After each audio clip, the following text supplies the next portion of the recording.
Association, and 538 senior political editor Perry Bacon Jr. So let me start with you, Jeff. President became the first president since 1981 not to go to the dinner, and that was Ronald Reagan. He had just been shot, so he had an excuse. But you just interviewed, you had a big interview with the president. Did you get the sense, talking to him, that he regrets this decision in any way?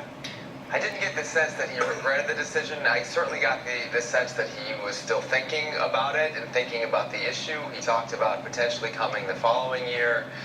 He was following it closely, was interested in it, but he didn't say anything about regretting his decision not to come. Because this was an extraordinary move, not simply that he decided not to come, but the fact that there was essentially a boycott by the entire White House, none of the White House staff. Yeah, it was unprecedented that the rest of the White House staff was, I think, essentially not allowed to come.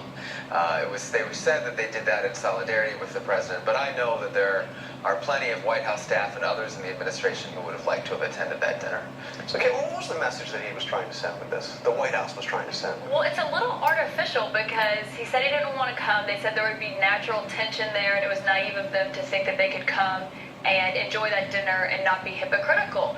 But he lambasted, the press, and last week he was interviewing the president. So he's obviously cozy with him. A lot of interviews in private, exactly. He's like such a media-friendly president, and he sat down with him and had an interview with him, but then he refused to go to the dinner that he hosted. So it seems a little artificial to me that he didn't go because he didn't want to seem too cozy with the press. He's very cozy with the press. I would disagree with the use of the word cozy. I do think that they have a sort of a dichotomy and an irony in how they deal with the press, particularly the president. He is accessible, and I talked about that last night at the dinner. Yeah. The Trump White House has been very accessible to the press, and that is something that the Correspondents Association wants and pushes for. Right, but then you've got this other rhetoric about how the press is opposition party, enemy of the people. Exactly.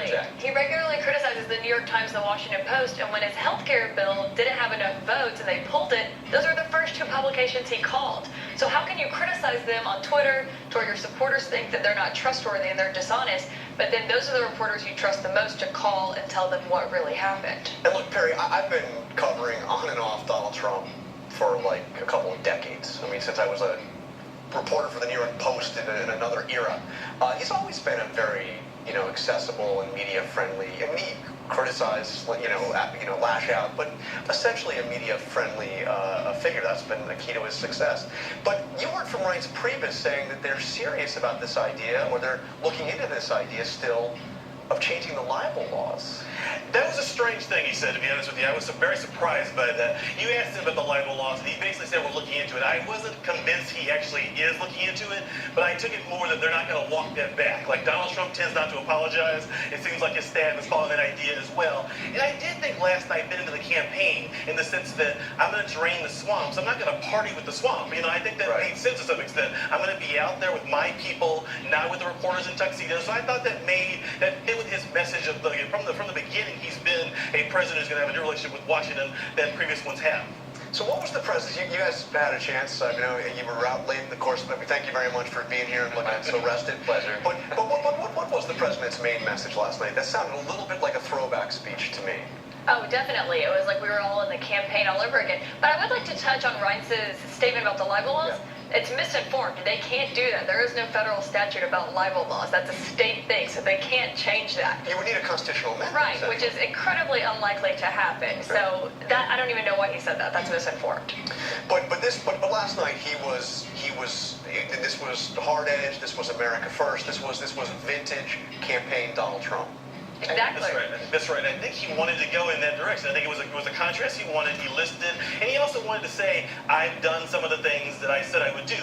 And if you look at his immigration policy, for example, I think he has. The number of border crossings have went way down in the last few months, and that is something he talked about a lot. Is I want people not to come here illegally anymore. And he wanted to sort of list out what has he done and how has he met his promises, because the media has suggested he's failed in a lot of ways, and there have been obviously some major setbacks on health care, the travel ban. I think he wanted. The message last night was, here are the things that I'm doing, here are the check marks I'm hitting, ignore the media saying my 100 days we're not very good.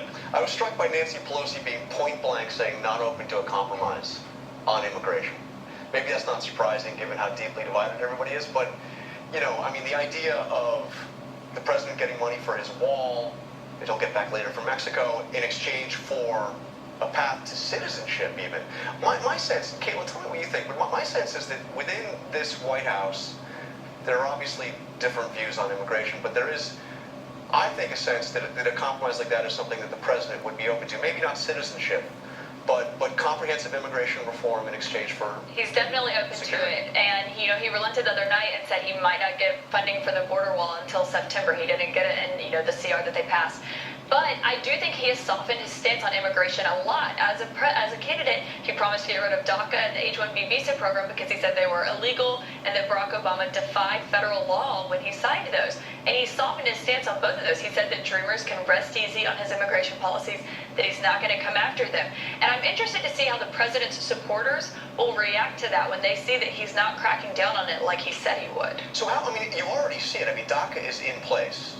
Right. This was something that he, talked about doing away with on day one. It's still in place. Exactly. Is he getting blowback from the right on this? I don't think he's getting enough. I've asked him about it repeatedly, and when he had the reception for conservative media last week, I was there, and a lot of people were asking him some really easy questions that you could tell he wanted to answer, but I raised my hand and I said, do you still think DACA is illegal? Because I don't care about DACA, but his supporters care about it. That's why a lot of people voted for him. And he said his usual answer, which is that he has heart and he's not going to deport children who came to the country with their parents. And he really didn't take the stance that he said, at multiple rallies where he said he's going to get rid of it and they're not going to live here anymore. And Jeff, you got to say that flexibility has been one of the defining characteristics of the Trump presidency. Absolutely. His ability and openness to shifting positions on very firm positions that he had as a candidate has been remarkable. And I think it's interesting to see how his supporters react. He seems to be unique, both then as a candidate and now as a president, to be able to change his opinion without necessarily getting blowback from the people who put him in office. So far, the polling tells us no one has changed their mind about Donald Trump. Bingo. His base is very much with him. Bingo. The people who hated him on January 21st, they still hate him. So that nothing is down. And on the immigration issue, I would say the way they've enforced policy on where they're trying to deport people in courthouses, for example, the Latino community is very concerned that he's been. Some on the right say he's not been aggressive enough. Some on the left say he's been too aggressive. So he's in a place in immigration where the policies are very complicated, and he's moved on some issues, he's not on others. It's kind of hard to figure out where he stands and where he's going to go in terms of immigration policy in the next 100 days. Okay, so before you guys go, I got to ask you about the other big. We had the tax plan released, or at least the outline of the tax plan. 19 bullets. Yeah, 19. I didn't even count. So where does this go? Do they have a chance of seeing something by the end of the year passed that incorporates most of those 19 bullet points? I think that's his dream. He wants to emulate Ronald Reagan and have something significant passed in the first year of his first term. And he'd like a tax cut bigger than Reagan's. Right, exactly. Most significant in history. But it's funny how it's the biggest one, but it only took them 20 minutes to brief reporters on the outline of it. They didn't really answer a lot of questions. There were no specifics in this bill, so I definitely do not think we will see this by the end of the year. I also think